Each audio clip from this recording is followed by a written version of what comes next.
Welcome back to the Missing Maura Murray podcast. I'm Tim here today with Lance in Wormtown.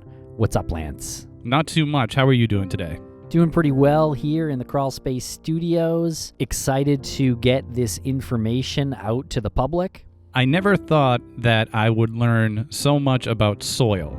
Did you ever think that in your life you would know so much about the composition of soil if you weren't in agriculture? I didn't even think there were people who knew this much about soil. We keep raving about Ed and Graham from Geotechnics, and the more we hear from them, the more we learn from them, the more significant this scan was. When we went to New Hampshire, we realized that these two guys in that company, they're legit, and to see the scanning and to see the results and to hear their thoughts and their theories on it is very significant in my head. Yeah, it's really interesting stuff. We are able to kind of cross some of these things off, but some of them raise more questions. So it's really just something we're going to have to wait for some test results and maybe do some further investigating here. No pun intended, but this is part of the digging process. You said we're going to cross some things off the list, and that's all part of the digging process. That really doesn't mean that what we're doing is not successful.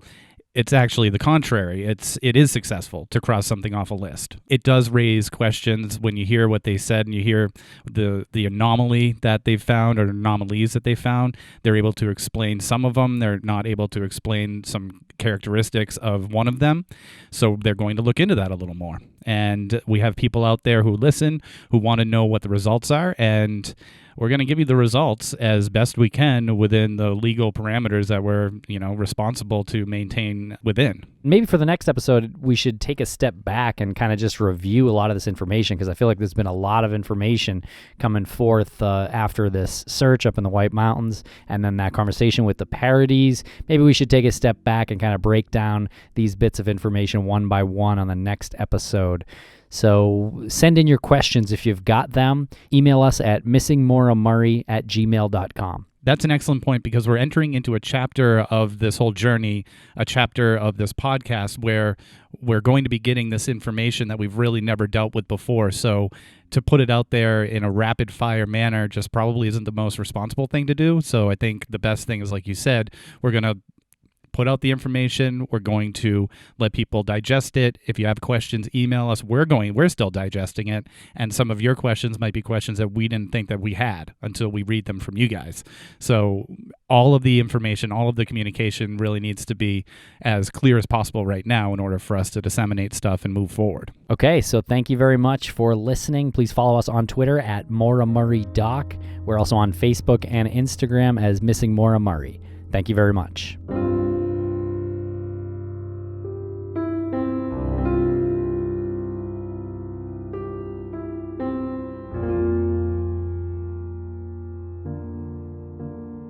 Now, Ed Sewell is the principal of GB Geotechnics, and Graham Henderson is investigation engineer of the same company, GB Geotechnics, located in New York. You two were with us during the GPR scanning of the two locations up in New Hampshire. Can you introduce the company and tell us how you guys got involved with the scanning of those two locations up there? So our company is GB Geotechnics. We're sort of vaguely multinational. We've got a few offices around the globe. There's 2 in the UK, 2 here in the States, and 3 out in Australia. We're not a huge company globally. There's about sort of 60, 70 people. We specialize in non-destructive investigations.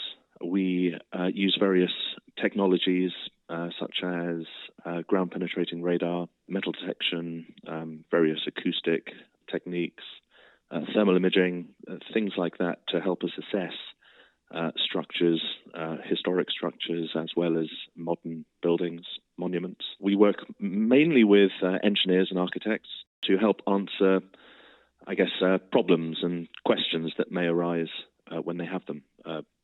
So in this particular instance, I've been listening to the podcast for, probably a couple of years now.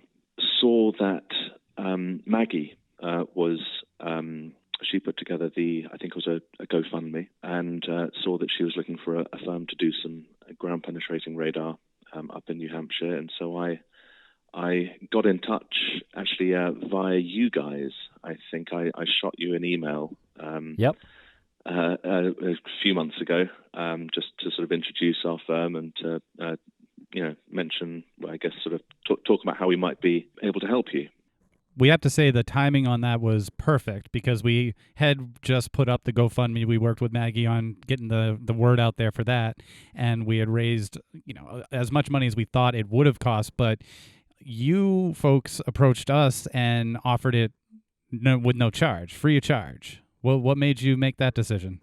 Well, I mean, it's not something that we do all the time, and it's a case that I was quite familiar with. I think Graham was familiar with it also. It's certainly a very sad story, and it's not really something that I would want to make a profit on. And like I say, because our firm seemed to be relatively well suited to helping perhaps answer some of these questions, I volunteered our services pro bono. Well, that was really nice. And it was really a pleasure to do so.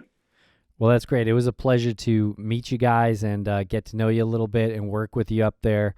You guys are great dudes, and it was, as odd as it is to say, it was even fun at times doing this. Yes, it was great to meet you guys, and likewise, you're a couple of great chaps. I just it was a really great weekend, interesting opportunity, and we're just really happy that we could come up there and get some good, clear results to help answer some of these questions, and really just keep this case moving forward. I know Tim has referenced Ed as being a catch. I mean, you guys are both a catch. They're both catches. They're both catches. But I didn't really realize that Graham was the soil whisperer when we had. I think you're being a little too kind there. I don't know. You didn't see yourself when we had that concrete pad tilted up, and you were using the spade to go back and forth and basically talking to the soil, and it was quite a sight to see, and we knew that we were in good hands at that point. Well, good. Yeah, I have a little bit of archaeological training from grad school, in which I took a couple classes, and then I did a field school. It was, I want to say, maybe 8 weeks long, where we did a small excavation. So really, I was just kind of employing those skills. I know just enough kind of to get myself into trouble, and know when digging and that kind of thing really shouldn't go forward without proper planning. Yeah, how does that help you? How does that training help you in what we did up there? We were using the ground penetrating radar a lot as kind of our primary tool to search a couple different areas and large areas. And what we're using that for is to find anomalies in the ground. And that could be something that's buried, maybe like a rock, or some kind of, let's say, a utility line or something like that.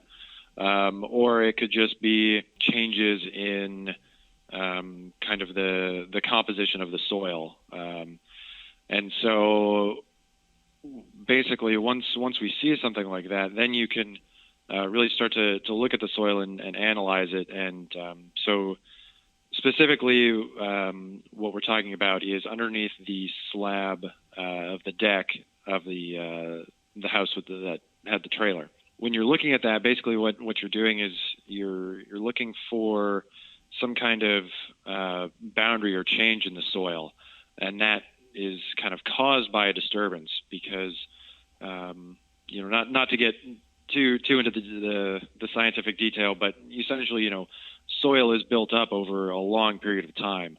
So if you change this soil by, let's say, digging into it, it doesn't matter. You're never going to be able to put that soil back exactly how it was. So you're going to have a change in that soil that can last for sometimes hundreds of years, depending on the conditions of where you're at. And so really what I was doing was just kind of scraping off the top centimeter or so with a trowel to kind of clean up and see if we could actually notice any kind of disturbance in the soil. And before we get to those results, I just want to cover the areas that we searched here. Can you guys describe these all these areas? Sure. Well, we had several areas at the A-frame house that we were interested in and that we had discussed prior to mobilizing up to New Hampshire. One particular area of interest was the concrete slab within the A-frame house in the closet. Another area that we were interested in was the concrete slab that was about 20 foot by 22 foot or thereabouts outside the A-frame house. And then there was that sort of strange concrete chunk or bench on the other side of the house, the opposite side of the house from the 20 by 22 foot concrete slab. There was also, we spent a bit of time in the garden of the A-frame with the GPR unit. The other area was, so the second day we were there, we were in the I guess we're calling it the F house. The particular area of interest there, two areas of interest, I guess. There was the concrete slab at the base of the steps that lead up to the deck at the front of the house, which I gather there had been some suspicion about. And then there was also an area underneath where the prior owner who built the house had, I guess, like a mobile home type trailer that he was living in during its construction at the time when Maura went missing, from what I understand. So we used the radar to scan the ground at that location where the trailer had been. So let's go through these one by one, I guess, and talk about your findings. Sure. So I guess we should start at the beginning. I guess the first thing we did, which was remove some concrete out of the A-frame house in the closet under the stairs and the concrete slab. So we drilled a series of holes. We actually begun by scanning the floor with the radar to get a sense of how thick that slab was. We had originally planned to take a core, but we figured actually that it would probably be easier and we'd probably get better data by removing a larger area, a larger surface area. So we removed what I think was probably about a 10 square inch, so a 10 by 10 inch patch of concrete, which I gather the previous owner had sprayed some luminol on the floor, and this is where that luminol showed that there had been some ponding. So we drilled a series of holes and chiseled that concrete out, and we sampled it at various depths. Graham, that was the process, right? Yeah, that's basically what we did. Kind of the idea is concrete is naturally porous to various degrees, and so the idea is even if somebody had cleaned up or wiped something, that doesn't mean that something hadn't kind of been absorbed into the concrete itself. So by pulling up a section of 2.5 inches deep, and we can send this off for any kind of testing that needs to be done. We did notice that there was that there were air pockets in the concrete. So it seemed to me like if indeed this was where something had happened, there is a chance that it might have been absorbed into that concrete. Now, did you see any noticeable discoloration in the chunks of concrete that were bagged? I didn't, but the lighting isn't great in there. This isn't really our area of expertise, really. And I'm not entirely sure what organic matter might look like once it's been absorbed into concrete, and what that concrete might then look like after 15 years. I guess we'll just have to wait for the results of the test to come back as far as that's concerned. And little detail that I appreciated seeing was taking the dust from inside the vacuum cleaner. As you were drilling, you were sucking up the dust that was coming up. That's even bagged, and that's going to be sampled as well, which is pretty reassuring. So whose idea was that? Because that was a good idea. It's a sort of a standard approach that we have, really, to just make sure that we bag up all of the material that we're moving. extracting out. I mean, I also wasn't entirely sure of how whoever's going to be testing this concrete is going to test it, and so probably thought it was just a good idea to collect as much as possible out of that area. So that's the A-frame closet, and of course, along with the concrete samples we took and you guys gathered for us, we took some parts of the wall panel and the wall behind the panel, and so those are going to be tested at some point. So that's the A-frame closet there. Was there anything else that was performed inside that closet? Two things that we might want to mention. One is using the borescope. When I believe we included that in our report on page 18, that the current owners, I believe, had noticed that their dog was sniffing the step at a specific location. And so we took some photographs of the underside of the steps.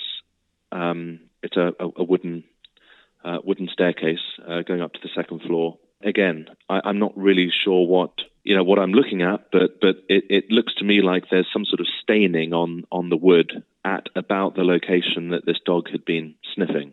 That might be a slight thing that you might want to look at in the future. Yeah, and just it's only a small stain, a couple inches maybe, without pulling up that step or pulling out the wall of the paneling. That's something that we can't really get a sample of, but it is interesting. Now, what else? What was the next thing? Was it the slab, the big slab outside, or the bench?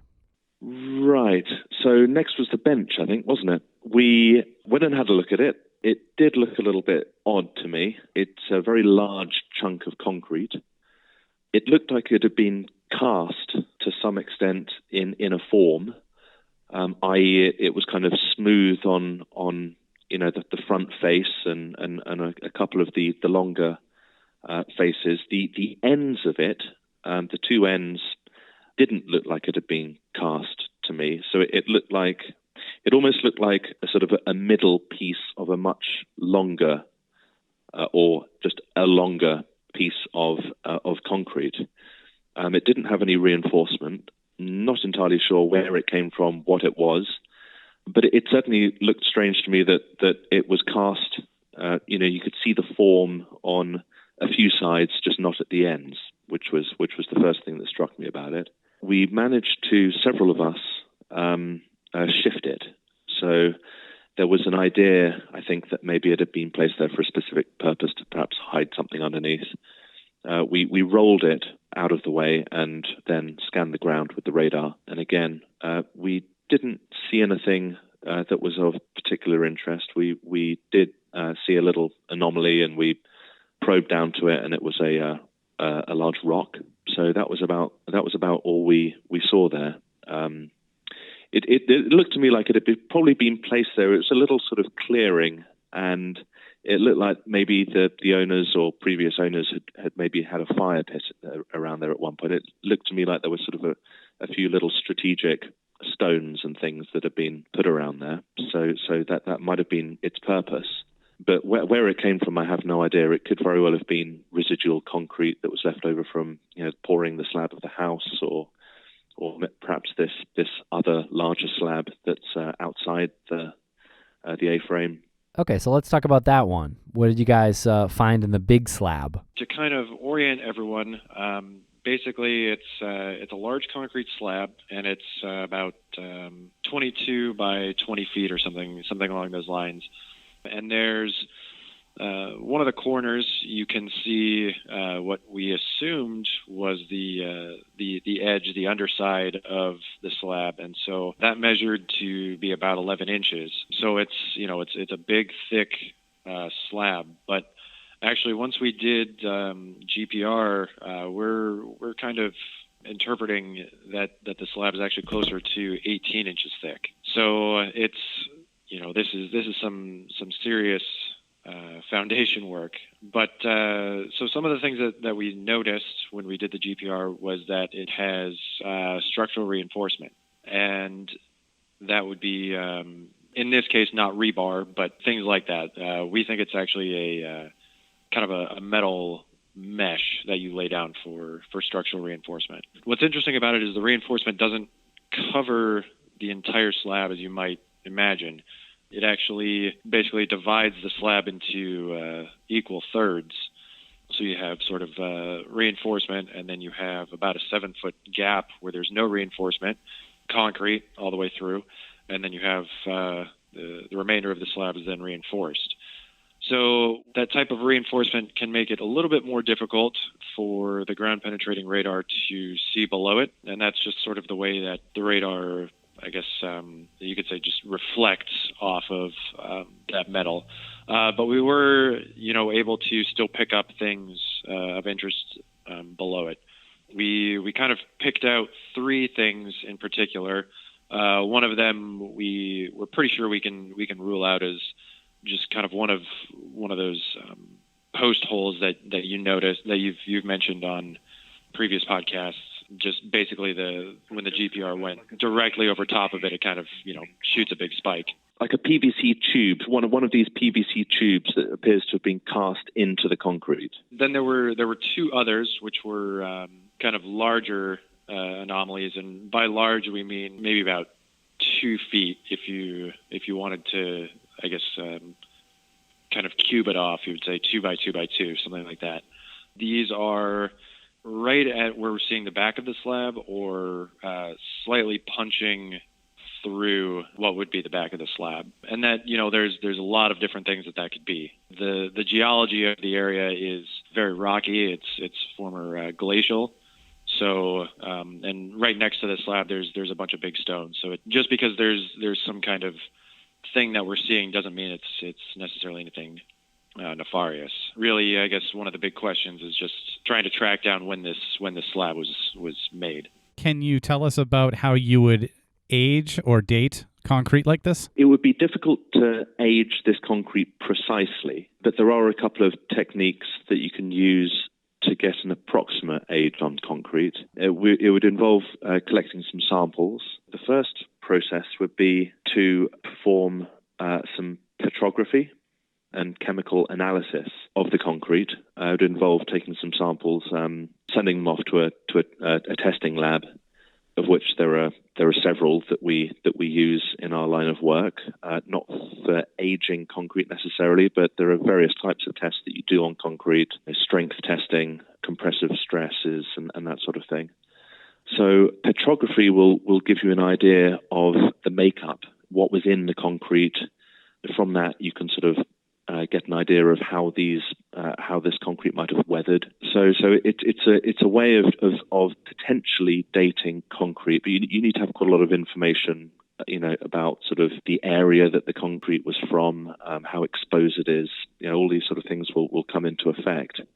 I think with petrography, you might be able to get somewhere within 5 to 10 years, possibly, of within when that concrete was poured. There's another test, which would be carbonation that we do, which again is another laboratory test. That could give us an idea, maybe sort of within a decade or so of when the concrete was poured. None of these things are going to give you the exact date, unfortunately, and it is always a bit of a guessing game. But petrography would probably be the most successful at getting a fairly good age range of the concrete.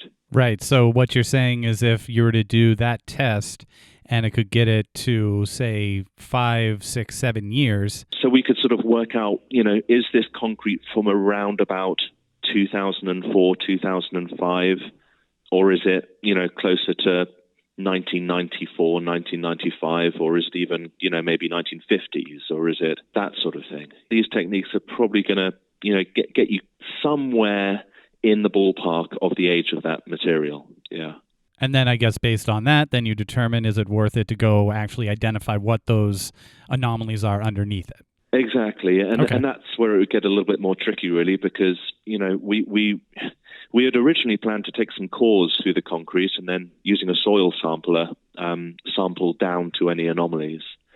That's something that we could try to do here, but we had Well, it's difficult to soil through a soil that has a lot of stones in it, simply. So it might even be an idea to kind of cut a larger hole through the concrete slab and actually try to maybe sort of shovel down to the anomalies that we're seeing. After dating them, like Lance said, if it was proven to have been poured, say, approximately around 2005 or after, that would make these anomalies extra interesting. But have you guys seen things like this in your work, like anomalies, quote unquote, as this? Like, is this what big stones underground look like? Well, I would say, so the examples that we've given you in the report, anomaly 1, that could be some sort of material boundary, some sort of possibly stone, some large boulder or something below the slab. Anomaly 2 is a bit more interesting because it's got a sort of a specific shape to it. So it got this sort of hyperbolic shape to it. It also reflects quite well. So it looks less like a stone and more like something that's been buried. Perhaps pipe, or it could have been rebar or something metallic, possibly, that's been buried at around about, well, it seems to be, if we're looking at a slab that's potentially 18 inches, it looks like it might be another 6 inches below that. And then the anomaly 3 that we've highlighted is a larger anomaly. Again, it's below the slab, and that, it's about all we can tell, really. It's a large response that's below the slab. It doesn't look like a boulder. It looks like something more kind of structural than that. This might be a good time to kind of walk the listeners through what GPR data looks like. That'd be great. So we kind of talked over the weekend, and I had kind of mentioned, if you think about the beginning of like Jurassic Park, where they're looking at the dinosaur bones and they shoot that pulse into the ground and boom, they get a nice picture of what the dinosaur is. That's completely not at all what we're dealing with, unfortunately. Instead, it's better to think of this as like a layer cake that you're looking at a slice of it. So you're seeing the different layers, and when you see an anomaly, it can kind of manifest itself in a couple different ways. So ideally, for something large, you're going to see a nice, clear hyperbola or hump wave. Or, you might see, in the case of reinforcement or rebar, or in this case what we think is the mesh, you're going to see some close together little humps that are evenly spaced out. Or in the case of some of the other anomalies that we're going to talk about, you're looking at kind of the layers of the cake suddenly being kind of jumbled up. Like if you had taken a spoon and dug something up and then tried to pack it back down, you're not going to have those nice clean layers anymore. And it depends on a lot of different factors, and sometimes you have to run it through the computer software and pull out a lot of the noise and basically add contrast and that kind of thing. At the end of the day, it really does come back to interpretation, and that's kind of the point of doing things non-destructively. You do your training and take your time and pay attention to the data and try and make your best interpretation based on that data. So that you can kind of target your resources moving forward. Yeah, that's awesome, because we're looking at the images that you sent in the PDF, and it does take a little bit to wrap your head around. Like, am I looking at a cross-cut like profile, or am I looking straight down? And once you identify that you're looking at a profile, you can see where there are consistent sort of red and blue waves, and then where you'll see this like bulge or something that signifies a disturbance or some sort of anomaly. Once you do wrap your head around that, things become a lot more clear, and that was a really good description of that. So thanks. It's kind of like the Matrix, where you're looking at all the green things flashing through on the screen, and then suddenly, as you get used to it, suddenly it just starts to make sense to you. On the last episode that we had of this podcast, we talked about the other side of the yard and there was an anomaly potentially underground that wasn't related to the septic tank or the leach field, which is part of the septic system. But in this PDF, you guys are now saying that it actually is highly likely that that anomaly on the opposite side of the yard of the big slab is likely a septic tank or leach field. Right. So when we were doing this scanning, there was an idea that the leach field was potentially close to where we were scanning, but there was an idea that it was a little bit closer to the road, closer to the A-frame house driveway, and that it didn't extend to where we were seeing this. But now we've run this data through our programs. We've got rid of some of the noise. And actually, we've looked at examples of previous surveys where we've scanned the ground and seen things like leach fields and septic tanks.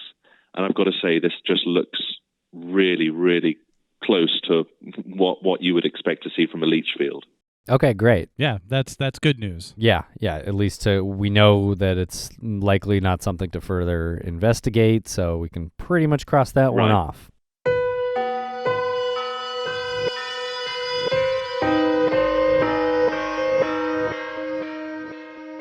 Lance, as you know, this podcast today is sponsored by Hubble Contacts. And I have no experience personally with Hubble Contacts because I have perfect vision. You, I heard, have better than perfect vision. That's true. That's actually true. Someone told me 15/15 doesn't work. As opposed to 20/20? Yeah. Yeah, I don't know. We're going to have to do a little research on that. I think I have 20/40 vision.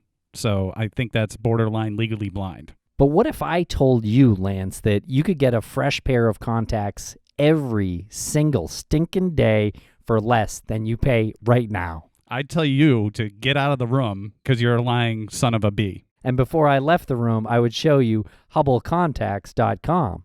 Right. The only answer to this would have been HubbleContacts.com. That's what I was thinking. Right, because 60 contacts are $33. Do the math, that's barely $1 a day. This is way more affordable than other brands. I know that I've used Hubble Contacts. I've once described them as putting dipped contact lenses in olive oil and then putting them on your eye. That might have been a little irresponsible of me. You should not do that. But these are quality daily lenses and, as you said, for a better price. And if you don't have a prescription, they can send you to an optometrist if you don't have a prescription. They could do that today. Everyone knows about Hubble. They're featured in Vogue, GQ, TechCrunch, Mashable. Don't mash your contact lenses, though. So no more overpaying or overwearing. Go to HubbleContacts.com to get your first 2 weeks of lenses for free. That's 15 pairs of lenses for free. That's one for each eye. So go to HubbleContacts.com and see the difference. Oh, I get it. See. Yeah.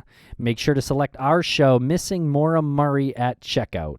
That's Hubble, HUBBLE, contacts.com. 15 pairs of lenses. Free.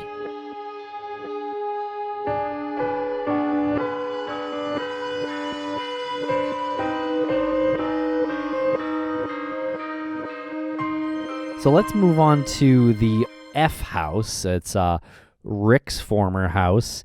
And the first anomaly, or I should say the first thing that we were looking at was that deck step landing, sort of right before you get up to the stairs to the deck. There was a piece of concrete that was poured, and we had heard maybe that was something to check. And what were your findings on that? Well, it was a very large lump of concrete. From what I understand, there was the owner who lived in this house. Initially, there wasn't a concrete slab there, and that the stairs up to the deck, which is how you get into the front door, which is sort of raised up, there wasn't a concrete slab, and so I guess the steps up to the deck were just sort of resting on soil or grass or whatever. So there was a story that out of the blue one day he just sort of turns up unannounced and pours this big concrete slab, and I guess for that reason it was a bit suspicious. So we scanned it. There's quite large reinforcement in the concrete, which was I guess it showed that whoever was pouring this really knew what they were doing. The slab is very thick, maybe 8 or 10 inches thick. 7.5, 8 inches, something like that. It really struck me as whoever poured that really knew what they were doing, and they wanted to have something that would stand the test, the test of time. Once we levered it up, which was quite a lot of hard work, it was probably a good £1,000, this thing. And so Graham could have a good look underneath it. But we did lever it up. It looked to me like it had possibly been cast in place. So you could see the underside of the concrete was, it didn't look like it had been poured on a flat surface. It looked like it had been poured on the bare earth. It was kind of a rough surface on the underside of the slab that pretty much matched the soil underneath it. So other than it being kind of over-engineered for its purpose, it didn't really strike me as being anything that was particularly odd. It was just, a rather a large piece of concrete for what it was, I guess, there to do, which was just to, support a couple of steps. All right, very good. And then we maneuvered that little pad, that concrete pad, back into place.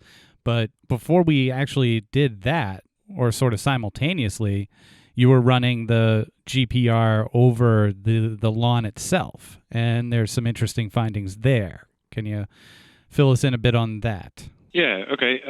So right next to the driveway was an area that we had been told that's where the trailer, the mobile home used to be, kind of that area. And I guess there was some speculation that maybe something had been possibly buried underneath there, something like that. So we wanted to do a decent-sized survey area of that, and just kind of see what we could see. So we did an area about we'll call it 15 by 35, 40, something like that feet. We were able to kind of find the septic tank, and we were able to find the stone pad walkway. Was pretty clear and evident to find, so that helps orient us and everything like that. And then we see some pretty good, nice clear data of what the soil matrix, the layout of the different layers of the soil are, and that's pretty clear. And then we do kind of find an anomaly in the area where the trailer mobile home used to be. And to kind of describe what this is, what it looks like, it's about a 4 foot wide by 4 foot wide by, let's call it 1 foot high anomaly. And it's not like what we had talked about, where it was, a clear hyperbola, something hard that the radar is bouncing off of. So it's not like a crate or a box or anything like that.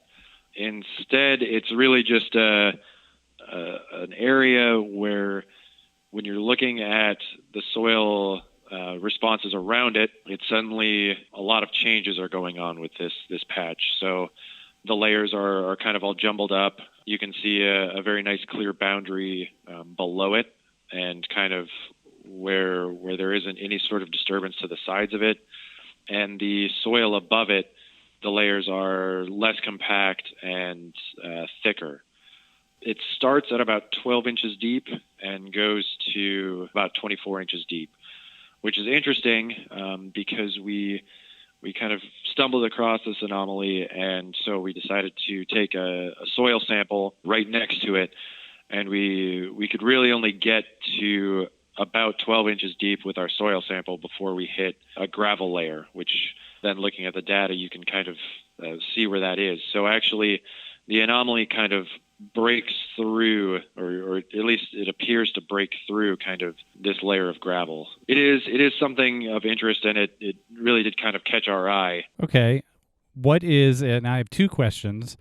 what is indicative of the shape, those squared off edges? Because you said it's not something that would be a box or a crate, but when you look at the cross section, the profile, it does look like it has squared off edges. So what is indicative of that? And also, what is indicative of a thicker topsoil layer? Again, we're looking at a profile. So you kind of lose that three-dimensionality. And if you kind of, I guess, stack several of these profiles behind it, it is kind of squared off.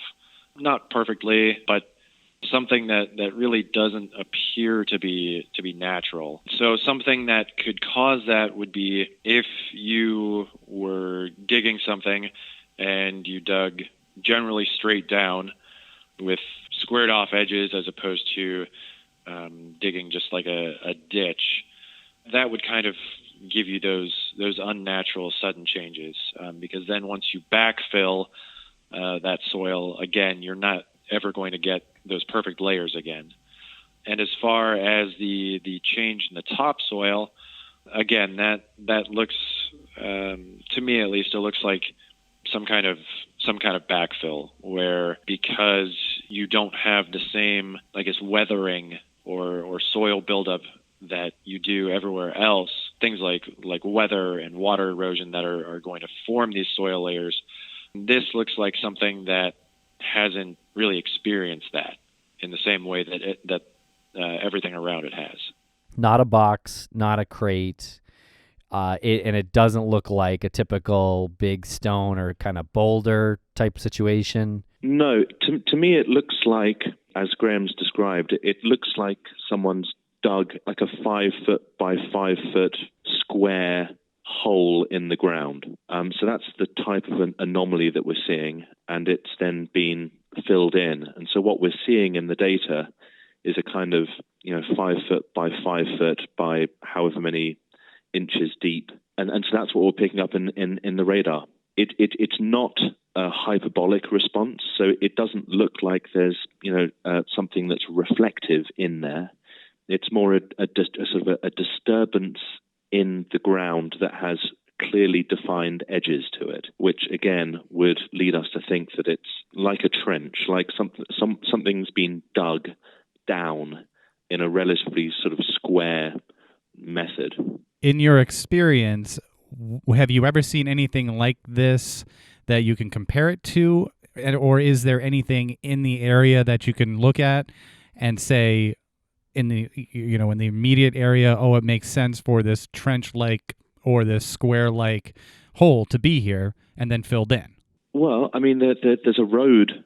Sorry, not a road. It's the driveway is right next to it, so it could be something to do with the creation of the driveway. I don't know what that would be necessarily. Also, Fred was there with us, and he showed us where he remembered this trailer being. And this is kind of slap bang in the middle of that. I have no idea what type of trailer this was, whether it was some sort of construction trailer, or maybe it was like a mobile home or like a caravan or something. It's very difficult for us to say what this is, other than it's an anomalous response in the radar data that looks different to everything else within that area that we scanned. As Graham said, about 15 feet by about 40 feet. This is a 5 foot by 5 foot, relatively squared off anomaly that we can see right where the trailer was. Another thing that can change the way soil looks without actually penetrating the soil itself is water. So if, there was some kind of structure over this, maybe, the way a roof goes or a drain goes, over time, that concentration of water in a certain area is going to change that particular area compared to everything around it. So, it is possible that water dripping off or running off for 10 years in the same area, that can change the way the water is absorbed into the ground. And once it reaches something like a gravel area or a clay boundary or something like that, the water is just going to move differently. And so that can change sort of the way that the radar passes through it changes the speed at which it passes through, which then obviously changes the picture that we're getting back. Okay, so just to be clear here, this isn't the rocks that were leading up to the deck or potentially leading up to where his trailer laid, and it's not a septic tank for this trailer. If there was a septic tank there, would you have been able to see that, identify that? We would probably be able to see if this was, if there was a trailer near here, and maybe this was where an outhouse was. Maybe this was a hole that was dug for that purpose. I'm not sure. I don't know whether that would require a 5 foot by 5 foot hole. You might want to look into that. Yeah, all we can really say, no, this is away from the house. So the house was built in 2004 or 5 when it was completed.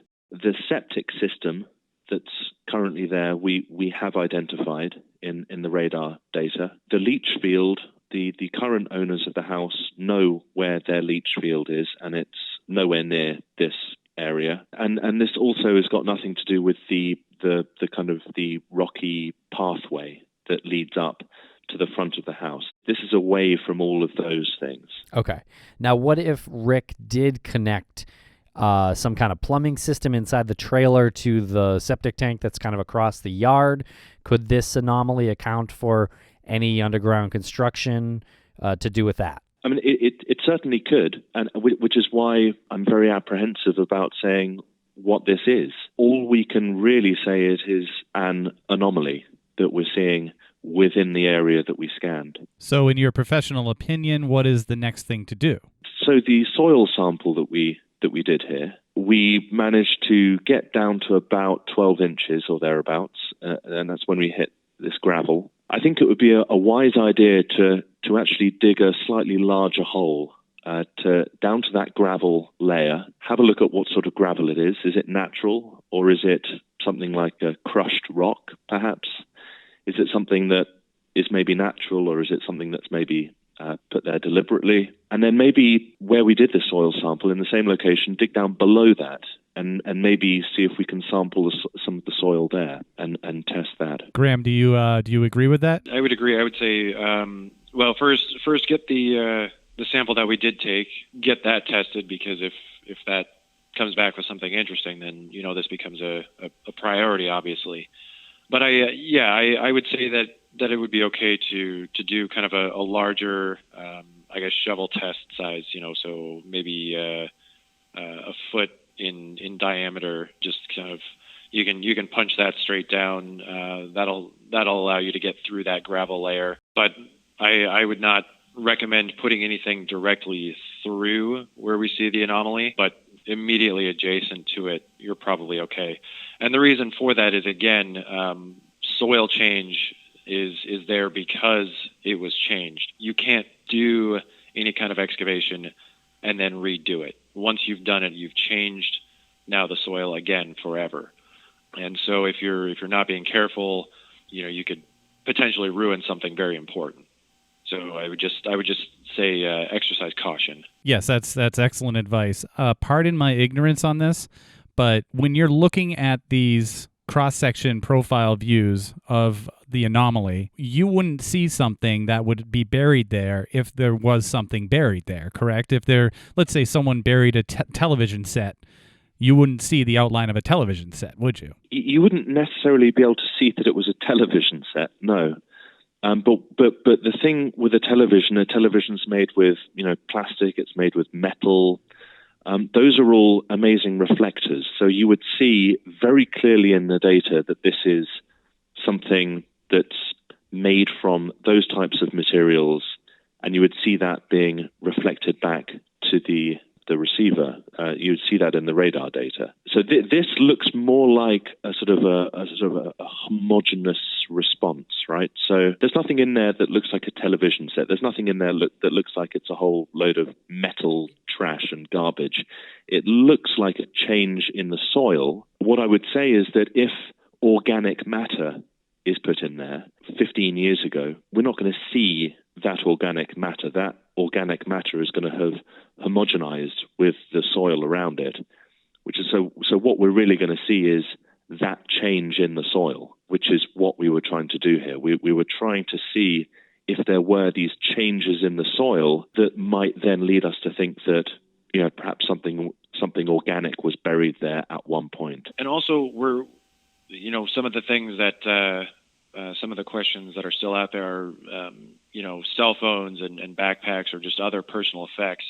Those are things that are also, pretty small and would be very, very difficult for us to pick up, or at least notice them as opposed to something else around it. Again, so we're not going to see, the idea of the TV was a great example, but we're also not going to be able to specifically see, there's, something smaller specifically. Okay, so you wouldn't even be able to tell if there, for example, was a backpack in there. It would look the exact same as this looks? Actually, the backpack would be even more difficult to see than something made of plastic and metal. The reason for that is it's a matter of the way that radar waves pass through and reflect off different materials.